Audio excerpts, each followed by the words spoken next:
Bonjour à tous et bienvenue dans cette nouvelle vidéo consacrée à Horror Arkham, le jeu de cartes évolutif. Alors je continue ma série de vidéos consacrée au projet Les Tuniques Bleues. Résumé des épisodes précédents. Dans une première vidéo, j'ai expliqué l'origine du projet. Dans une deuxième vidéo, j'ai présenté le deck de Caroline Fern, qui fera l'enquête et qui fera du soin d'horreur. Dans la troisième vidéo, j'ai présenté le deck de Tommy Muldoon, qui fera du combat et qui aura un rôle, on va dire, de tank, donc qui captera les ennemis. Dans cette quatrième vidéo, on va s'occuper de Roland Banks, qui sera l'enquêteur principal. Voilà, edit. Alors, petit rappel sur Roland Banks. Allez, que ça soit... que ça soit un peu plus visible. Voilà, Roland Banks, 3-3-4-2, 9 points de vie, 5 points de santé mentale. Réaction, après que vous avez vaincu un ennemi, découvrez un indice dans votre lieu, limite d'une fois par round. Signe des anciens, +1 pour chaque indice dans votre lieu. Il a accès à toutes les cartes gardiens, à toutes les cartes neutres et à toutes les cartes chercheurs jusqu'au niveau 2. Donc Roland Banks, il part avec une intelligence de seulement 3. 3 c'est moyen, c'est-à-dire que pour un enquêteur c'est un petit peu faible. Heureusement, Roland Banks, il a accès aux cartes chercheurs, qui déjà peuvent booster les enquêtes, mais qui pour certaines fournissent carrément des indices sans test. En plus de ça, il a une capacité qui lui permet de découvrir un indice dans son lieu à chaque fois qu'il vainque un ennemi. Du coup, les axes pour ce deck, ça sera 1. Booster son intelligence, 2. Lui donner des cartes qui fournissent des indices sans test, et 3. Lui fournir quelques moyens de faire par-ci par-là un dégât pour achever les ennemis, pour profiter de sa réaction. Donc, comme il sera en général dans le même lieu que Tommy Muldoon, ça voudra dire par exemple demander à Tommy d'engager un ennemi, de lui faire perdre 2 de ses 3 points de vie, et ensuite trouver un moyen pour Roland d'infliger le dernier point de vie pour avoir un indice sans test. Éventuellement, ça nécessitera de faire déplacer Tommy engage avec un ennemi, ce qui causera une attaque d'opportunité, mais pour que Roland Banks ait dans son lieu un ennemi. Allez, comme pour Tommy Muldoon, comme il n'y a pas de restriction sur le nombre de cartes chercheurs, on va directement consulter toutes les cartes gardiens, chercheurs et neutres. On commence par les soutiens. Comme d'habitude, on trie par coup. Alors à propos du coup des cartes, rappel, jusqu'à présent, je n'ai utilisé aucune copie de Planck. Je n'ai utilisé aucune copie d'Élucider l'affaire. Donc Roland Banks pense que lui, il aura les 2 copies d'Élucider l'affaire et potentiellement même une copie de Planck. Parce que je pense qu'il risque d'avoir besoin de ressources. Alors, les armes, on n'en prend pas. Wheaton Green, il aura pas assez de livres. Du soin nécessaire à empreinte digitale, ça, c'est pour Caroline Fern. Flic en patrouille, c'est pour Mark Harrigan. Dr Milan Christopher, ça par contre, on va l'envisager. Bonus en intelligence, chaque fois qu'il enquête avec succès, il gagne une ressource. Alors, le truc, c'est que là, c'est enquêter avec succès. C'est pas après que vous avez découvert un indice. Donc s'il trouve un indice autrement qu'en effectuant une enquête, pas de ressources. Donc faudra voir si vraiment il est rentable. Aventurier, c'est dans le deck de Tommy. Alice Luxley. Alors là c'est intéressant, j'en ai parlé dans une autre vidéo. Hop, je l'affiche à carte. Voilà. Plus en intelligence déjà. Réaction, après que vous avez découvert un indice, inclinez Alice Luxley, infligez un ennemi un dégât dans votre lieu. Prenons la situation idéale. Pendant la phase du mythe, un ennemi est généré dans le lieu de Roland. Première action, il joue scène de crime. Comme il y a un ennemi dans son lieu, il récupère 2 indices. Comme il a découvert un indice, il incline Alice Luxley, il inflige un dégât à cet ennemi qui est dans le lieu.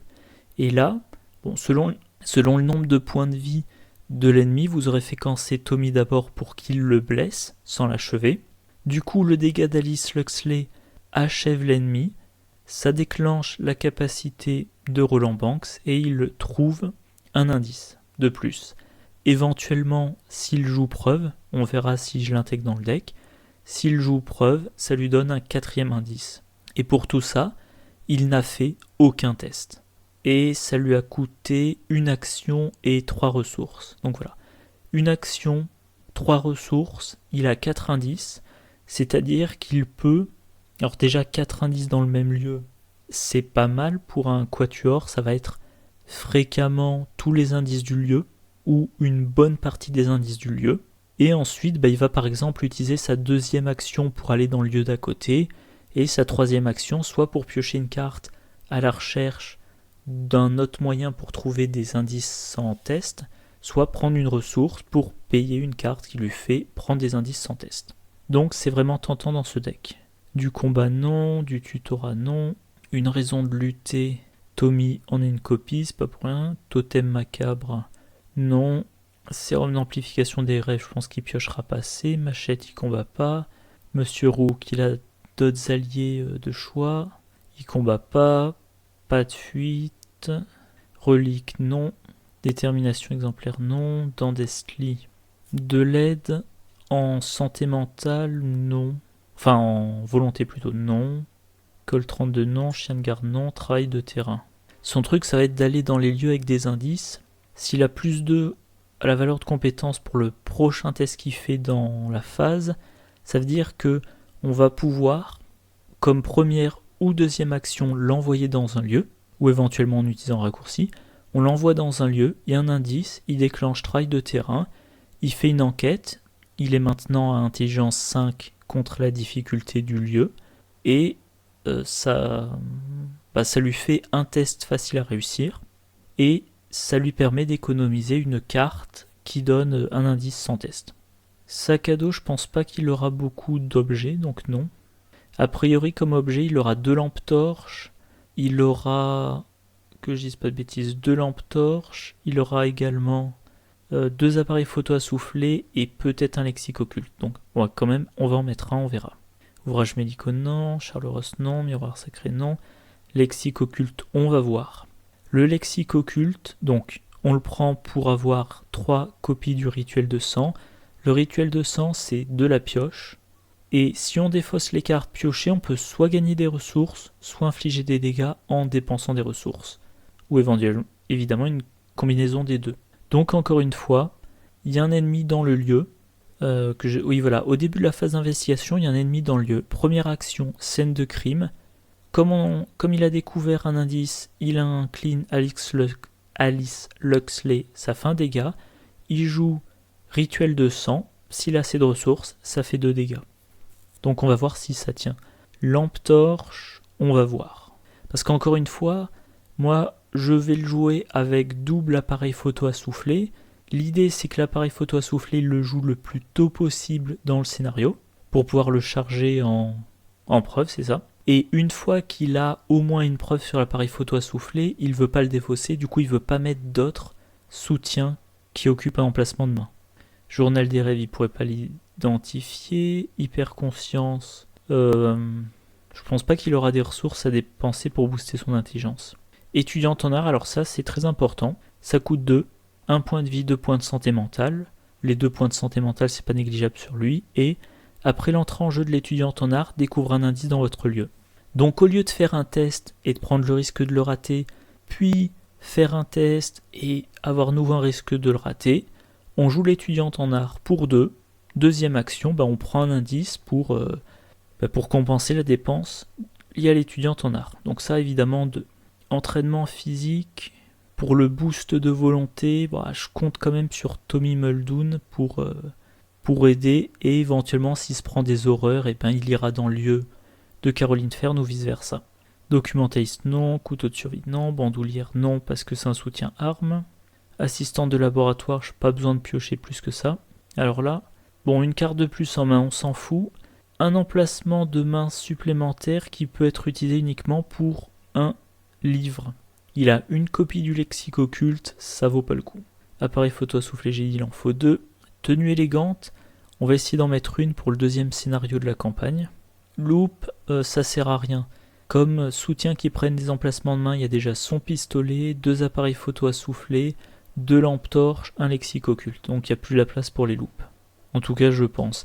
La loupe de niveau 1 pourrait être intéressante dans le sens où on peut la jouer, la remonter en main, mais je pense que je vais faire l'impasse là. Étrange solution, il ne pourrait pas l'identifier. Dr Temelson, non.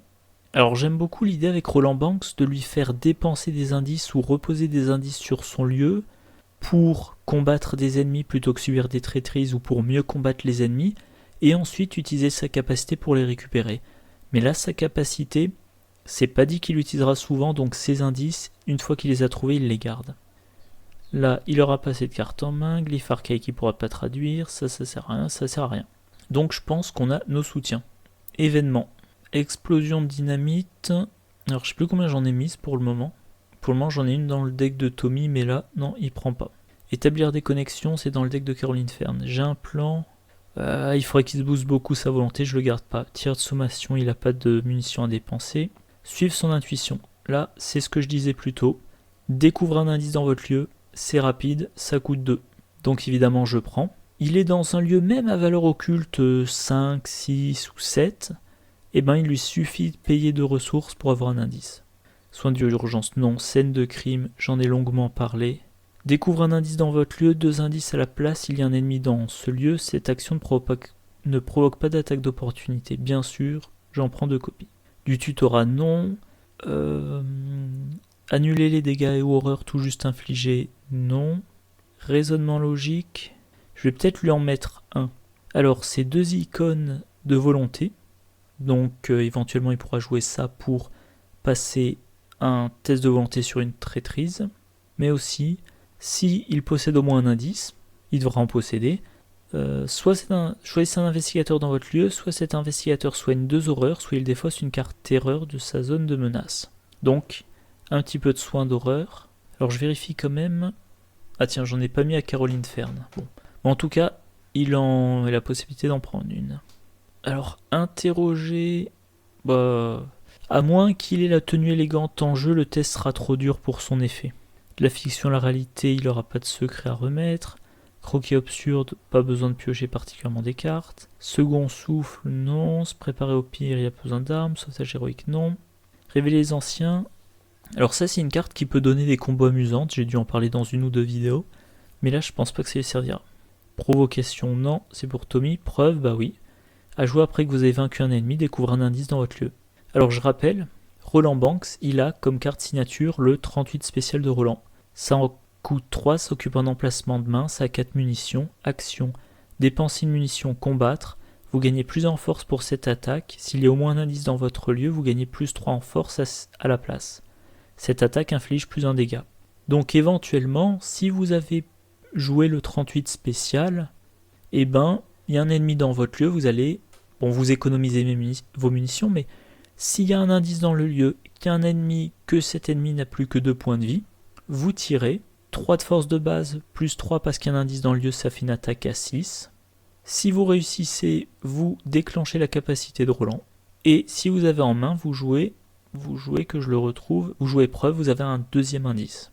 Et c'est cumulable avec scène de crime, c'est cumulable avec Alice Luxley, c'est cumulable avec suivre son intuition. Donc si vous avez les ressources, vous pouvez au maximum 2 indices de scène de crime, un indice de suivre son intuition, un indice de la capacité de Roland, un indice de preuve, ça fait 5. Sachant que suivre son intuition, c'est rapide, vous n'êtes pas limité. Preuve, à jouer après que vous avez vaincu un ennemi, vous pouvez en jouer 2 d'affilée. Donc en fait, vous pouvez monter même à 7 indices dans un tour sans avoir fait le moindre test d'enquête. Alors si vous avez besoin d'attaquer au pistolet un ennemi, il faudra quand même faire un test de combat. Et si vous jouez toutes ces cartes-là, ça vous coûte en tout, que je dise pas de bêtises, 8 ressources. Donc je dis pas que ça sera facile, ça vous arrivera peut-être jamais, mais il y a ce potentiel pour un tour énorme. Comme je le dis, les gens qui commentent sur le fait que jour de paix, ça peut permettre de gagner 22 ressources si on a réussi à faire 22 actions pendant son tour, oui c'est possible, mais ça sera extrêmement rare. Et ben là, c'est pareil, Roland Banks, il peut théoriquement trouver, 7 indices pendant son tour sans faire d'enquête, mais ça sera extrêmement rare. Par contre, 2 indices, 3 indices sans test pendant son tour, c'est quelque chose d'envisageable sans problème. Position avantageuse, rapide, à jouer après qu'un lieu est entré en jeu ou révélé lors du tour d'un investigateur. Jusqu'à la fin du tour de l'investigateur actif, ce lieu perd -1 de valeur occulte. Vous avez le droit de déplacer un indice de n'importe quel lieu vers ce lieu. Alors là, bon, c'est rapide. Vous diminuez d'1 la valeur occulte du lieu, c'est bien, et vous pouvez déplacer un indice. Donc un indice qui était dans un lieu plus compliqué.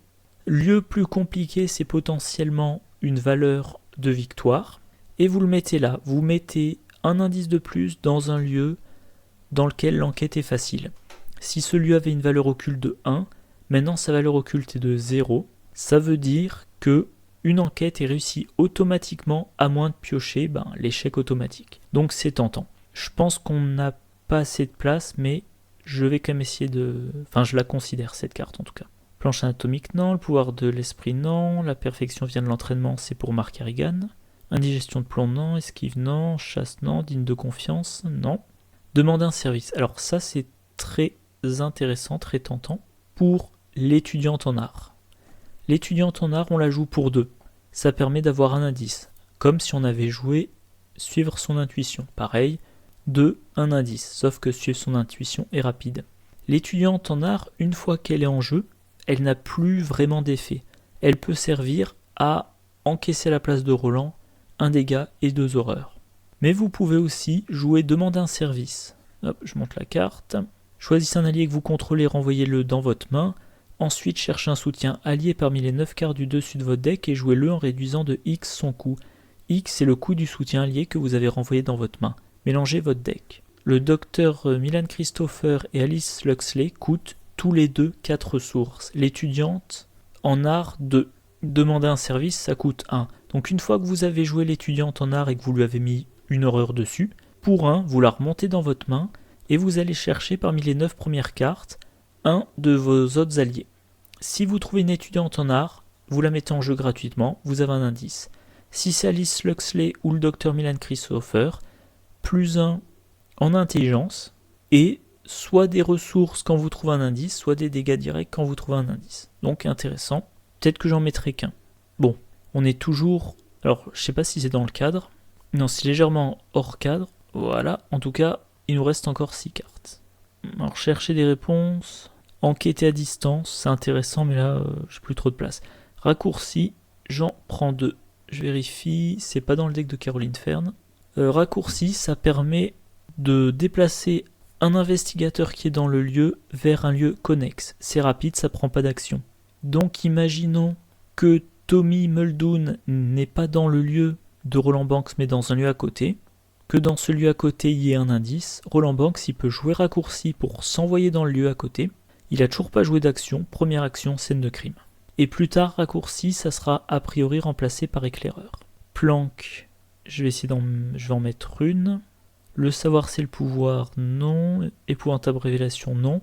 Il faut surtout pas qu'il se prenne des traumas mentaux. Élucider l'affaire 2. Conseil, non. Barricade, non. On se reverra en enfer, non. Laissez-moi régler ça, non. Révélation stupéfiante, alors je vais en mettre une. Ça c'est une petite combo qu'on m'a expliqué sur le forum, avec s'en tenir au plan. Je sais plus si j'en ai parlé dans une vidéo récemment ou pas. Toujours est-il que j'ai pas l'ordre exact des étapes en tête, mais quand vous jouez une partie, quand vous démarrez le scénario, vous mettez tout en place, vous mettez vos investigateurs dans le lieu. Avant de préparer votre main, vous cherchez 3 cartes tactique ou ravitaillement que vous mettez sous s'en tenir au plan. Avant de piocher votre main de départ, vous activez s'en tenir au plan. Et là, vous cherchez dans tout votre deck 3 cartes tactiques et ou ravitaillement différentes.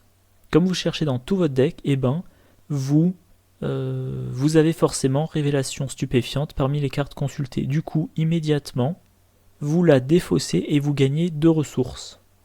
Lors de la mise en place de votre deck, sans dépenser d'action, votre deck qui fait 33 cartes, vous le mélangez, vous en sortez 3 cartes pour les mettre sous s'en tenir au plan, vous mettez une carte dans votre défausse et ça vous donne 2 ressources, et maintenant vous piochez votre main de départ de 5 cartes parmi 29.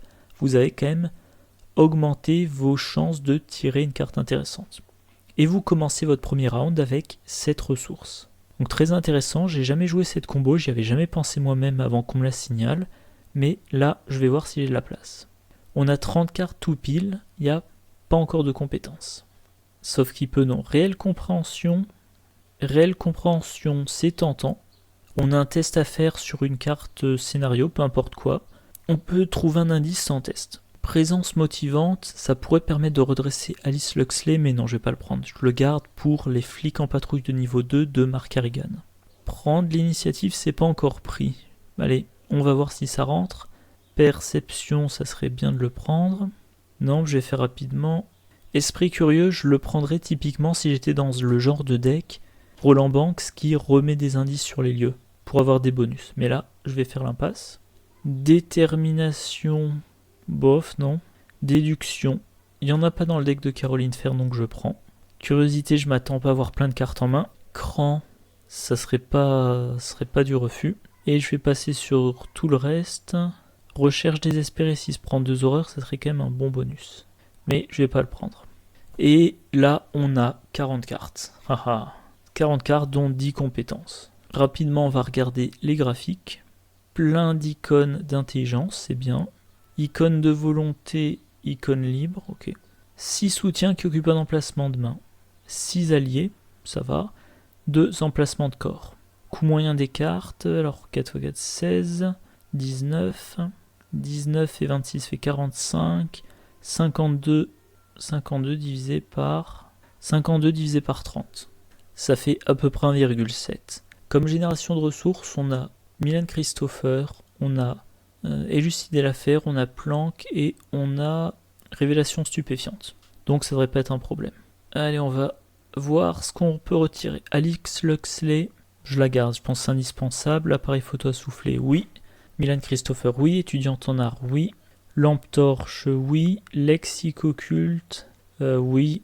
Sac à dos. Alors sac à dos, on a combien d'objets sinon 1, 2, 3, 4, 5, 6, 7... Je vais passer sur le sac à dos. Alors niveau soutien main, on a quand même... Ouais. Moi, je vais me débarrasser du lexique occulte. Si de temps en temps j'ai à faire un petit test de combat pour Alice Luxley, eh bien, je sais pas, je le ferai à main nue. Ou je demanderai à Tommy d'attribuer une carte pour booster le test. Tenue élégante, je vais essayer de le garder. Événement. Révélation stupéfiante, je garde. Alors le truc, c'est que tant que je n'ai pas son tenir au plan, dans ce deck-là, c'est juste une carte avec un icône d'intelligence. Mais sans tenir au plan, si tout se passe bien, je l'achète à la fin du premier scénario. Donc, ça m'encombrera pas longtemps. Raisonnement logique, je vais m'en passer. Tommy, je me soucie pas de lui, il se débrouillera avec ses horreurs. Et Roland Banks, Alice Luxley, elle peut encaisser une horreur. Pareil pour Dr. Milan Christopher, pareil pour l'étudiante en art. Et encore une fois, s'il y a vraiment besoin de soins, on fait revenir Caroline Fern. La planque, je vais m'en passer, vu que j'ai élucidé l'affaire et révélation stupéfiante. Suivre son intuition, c'est indispensable. Un peu le cœur du jeu, scène de crime pareil. Preuve, c'est aussi 2 indices d'intelligence. 2 icônes d'intelligence. Élucider l'affaire, oui. Position avantageuse, je vais garder. Demander un service, allez, je vais en garder qu'un exemplaire. Compétence, réelle compréhension. Prendre l'initiative, je vais le retirer. Parce que il sera possible que j'ai besoin de faire intervenir Tommy Muldoon pour déplacer les ennemis où il faut, ou pour affaiblir les ennemis. Donc c'est pas dit qu'il joue en premier, et ça servira bien à Mark Harrigan. Perception, il est là pour l'enquête. Déduction, même remarque. Donc je pense que je vais retirer 2 copies de réelle compréhension, et pour finir, une copie de cran. Allez, si on fait un petit peu le bilan récapitulatif. 2 soutiens qui prennent un emplacement de main qui aideront à enquêter et à résister au deck de rencontre. 2 soutiens pour enquêter. Alors c'est une carte qui sert spécifiquement pour le deuxième scénario. Alice Luxley pour enquêter, Dr. Milan Christopher pour enquêter, étudiante en art pour avoir les indices sans enquêter, demande un service pour se redonner la possibilité de jouer une étudiante en art, ou pour jouer Alice Luxley ou Milan Christopher, donc en gros c'est pour l'enquête, élucider l'affaire pour avoir des ressources, Comme Roland Banks, il peut avoir des indices sans test, éventuellement, s'il y a plusieurs lieux en jeu, avec des valeurs occultes différentes, il va probablement essayer de déclencher cette carte-là dans le lieu de plus forte valeur occulte. Alors, il faudra qu'il arrive à le vider, mais quand ça sera fait, il pourra jouer élucider l'affaire et récupérer 3, 4, 5 ressources ou plus. Et comme pour, je le disais pour preuve plus tôt, élucider l'affaire, on peut en jouer 2 d'affilée. Position avantageuse, voilà, pour faciliter l'enquête. Preuve pour des indices sans test.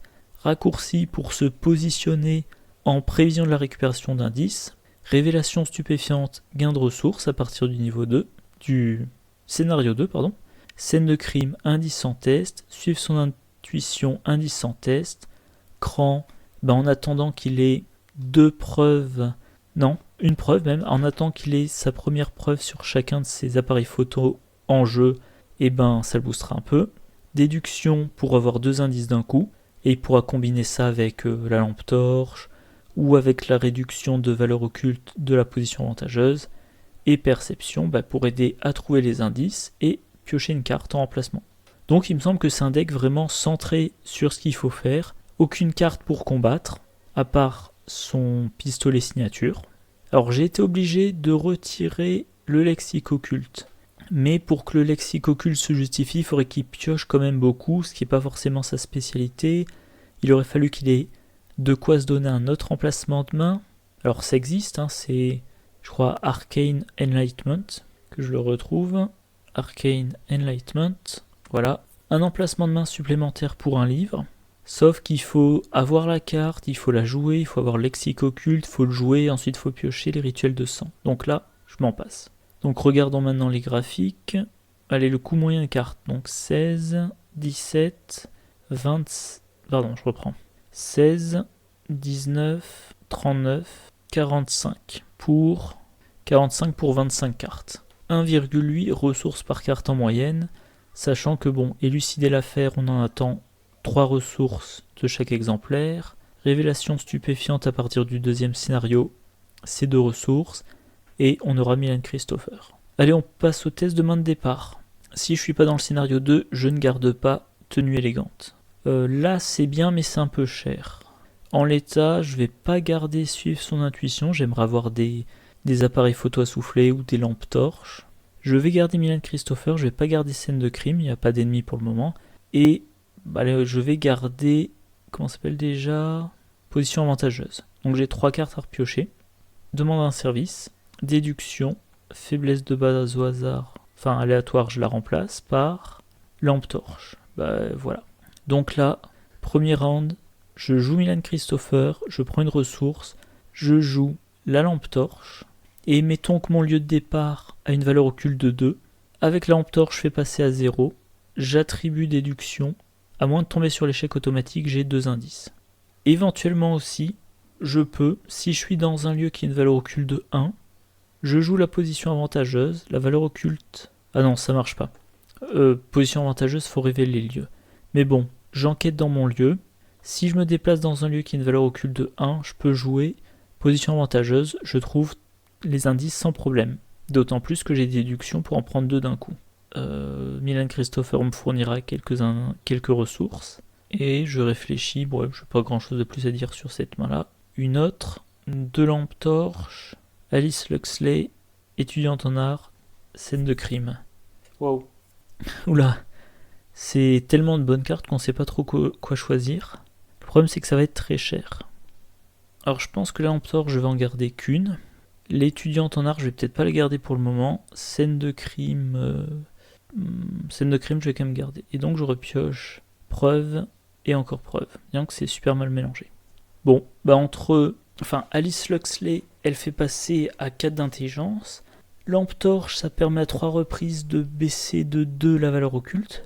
Donc là, on a de quoi faire quand même de bonnes enquêtes. Scène de crime, jouer au bon moment, c'est 2 indices gratuits. Et là, on a la fameuse combinaison Alice Luxley, scène de crime et preuve en double. Alors là, on a quoi ? Élucider l'affaire, Milan Christopher, demande un service, cran et tenue élégante. Alors, Dr Milan Christopher et élucider l'affaire, ça va faire un gros gain de ressources.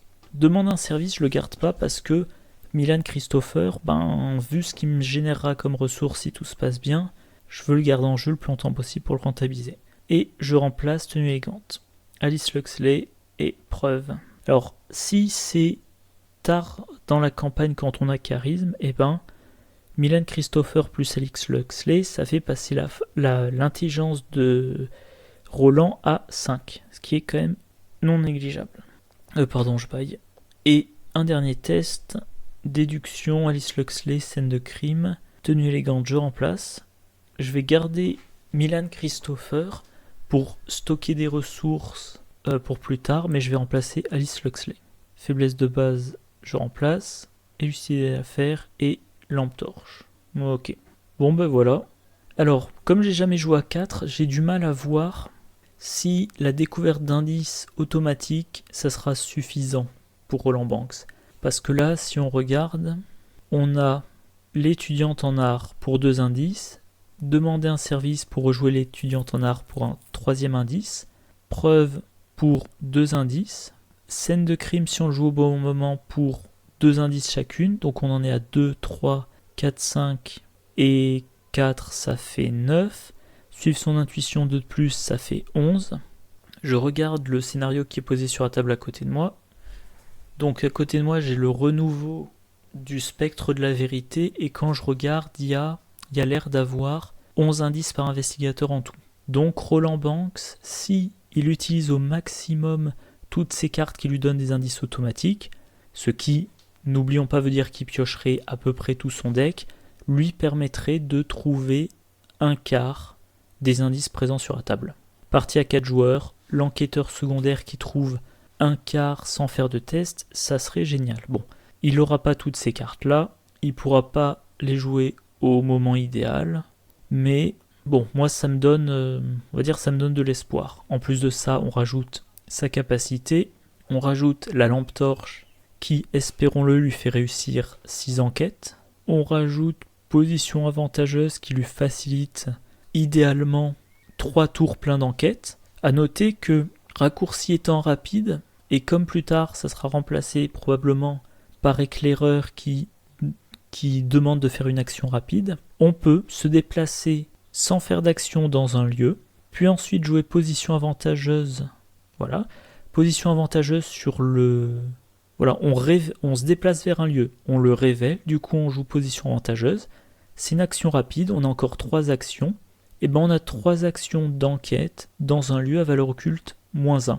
Si de base le lieu avait une valeur occulte de 1, ça veut dire qu'on a 3 enquêtes à peu près automatiques, à moins de piocher l'échec automatique. Donc voilà, assez confiant dans ce deck. Alors par curiosité, 17 cartes chercheurs, 6 cartes gardiens, 10 cartes neutres. Sans surprise, on veut prendre un gardien et on veut qu'il trouve facilement des indices. Une façon efficace de le faire, c'est de lui donner plein de cartes chercheurs. Allez hop, j'enregistre mon deck. Voilà. Dis donc, seulement 46 minutes d'enregistrement. C'est rapide. Après édition, ça devrait faire maximum 35 minutes. Je reste donc sur ma moyenne. Oui, donc moi je suis content du deck que j'ai fait. Comme d'habitude, je sais pas s'il sera efficace. Il faudra voir. S'il n'est pas efficace, faudra l'améliorer. En tout cas, j'espère que vous avez apprécié la vidéo. Peut-être que ça vous a fait envisager l'utilisation de Roland Banks différemment. Voilà. En tout cas, pour le moment, je vous souhaite une bonne journée, une bonne soirée, un bon début de semaine. Je crois que ça sera mis en ligne lundi. Et je vous dis à la prochaine. Au revoir.